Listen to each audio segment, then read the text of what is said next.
To celebrate the return of football, Tifo is offering 30-day free trials to The Athletic, the home of the world's best football writing.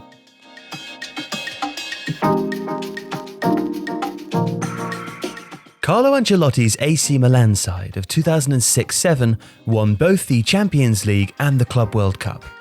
An 8-point deduction following the Calciopoli verdict left AC Milan adrift at the beginning of the league season. But that allowed Ancelotti to focus his attentions on Europe and the competition he'd already won with the club in 2003. Ancelotti's tenure at AC Milan was remarkably and consistently successful.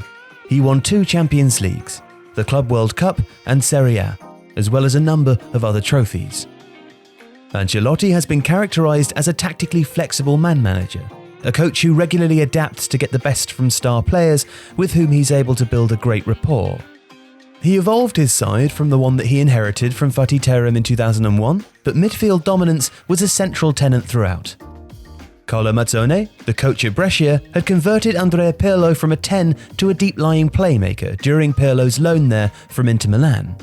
Although Pirlo had been purchased by AC Milan the previous season, it wasn't until 2002 that the regista was able to make an impact, with Rui Costa, another playmaker in the 10 role, and the energy and technical excellence of Clarence Seedorf and Gennaro Gattuso shuttling and shielding. The midfield diamond formation evolved into the famous Christmas tree, or 4-3-2-1, the next season, with Kaká joining the then reigning European champions. Crucially, Cafu also arrived to combat the deficiency in natural width that is always an issue for centrally heavy sides. Cafu, one of the world's greatest ever right-backs, arrived from Roma in 2003, adding dynamism and footballing intelligence to a side already brimming with creative talent. Fast forward to 2006-07 and AC Milan had almost perfected the Christmas tree. But such a formation has 2 inherent issues. Insufficient defensive solidity centrally if there are too many playmakers, and a lack of width. Ancelotti addressed the first by pairing Massimo Ambrosini with Gattuso to shield Pirlo in the defensive midfield area.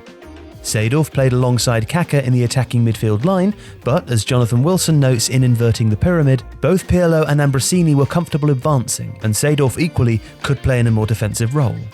Crucially, even Gattuso was a technically competent midfielder, so everyone could pass well and shift positions.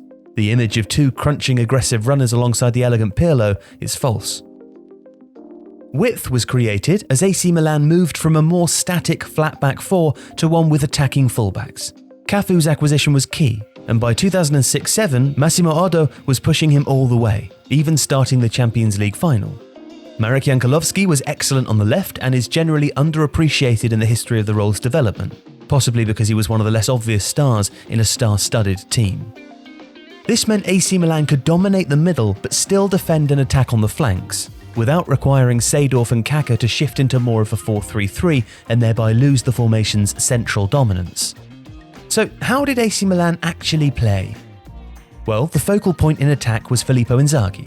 Inzaghi ran in behind or played in the box looking for crosses from the fullbacks. But it's also noticeable how much he dropped off to contest aerial balls and even ran the channel so Seedorf and Kaká could play through the centre. Alberto Gilardino also played a significant role up front, providing a more physical presence than Inzaghi and actually outscoring him in all competitions in 2006-07. Kaká and Seedorf had differing roles in the second line of the 4-2-3-1. Kaká could roam, though usually he'd be found in the centre or right half space.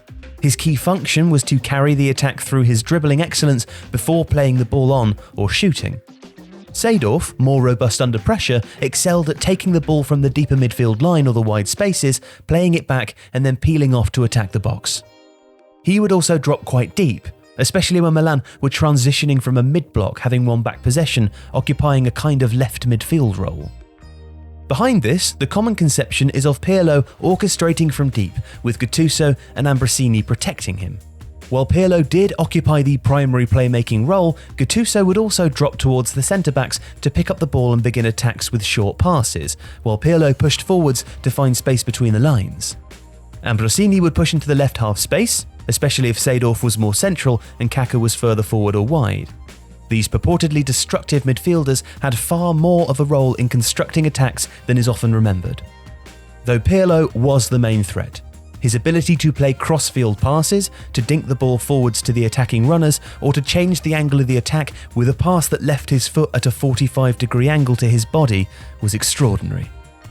This gave Milan the ability to launch quick counters towards the runs of the attacking midfield too and Inzaghi. But it's also worth noting that Gattuso, Pirlo and Ambrosini, often assisted by Seedorf, could also play slick 1- and 2-touch football through the middle. One of the targets of Pirlo's longer-range passing, but also crucial in the slower build-up from the back, were the fullbacks. Cafu, Oddo and Jankulovski were very modern fullbacks, compensating for a general lack of width in attack. Milan's mid and low blocks did look very much like a 4-4-1-1, with their energy and intelligence. Both could overlap or cut in field to play the attacking midfield line, or the wide central midfielders finding space to cross towards Inzaghi, Gilardino or the late runs of Kaká. The fullbacks flanked the spine of the team, centre-backs Paolo Maldini and Alessandro Nesta, although it's worth saying that Dario Simic and Daniele Bonera also played a significant part. And goalkeeper Dida, a penalty-saving specialist, provided a strong last line of defence, as did his understudy Željko Kolac, the tallest footballer to ever play for Australia. AC Milan were a superb side that year, the product of a process of tactical evolution from Ancelotti's first season as players were added and the system refined. While the side is characterised largely by its rather unusual formation and a slightly reductive view of the midfield structure, the team played with a greater degree of complexity than they are often credited with. With football finally back, Tifo is delighted to be able to offer 30-day free trials to The Athletic. We have journalists dedicated to every Premier League club, bringing you the definitive stories on your team, not just the big teams. And that's not to mention hundreds of journalists dedicated to 10 other sports. So check it out for free by visiting theathletic.com/Tifo Football. And thanks for watching today's video.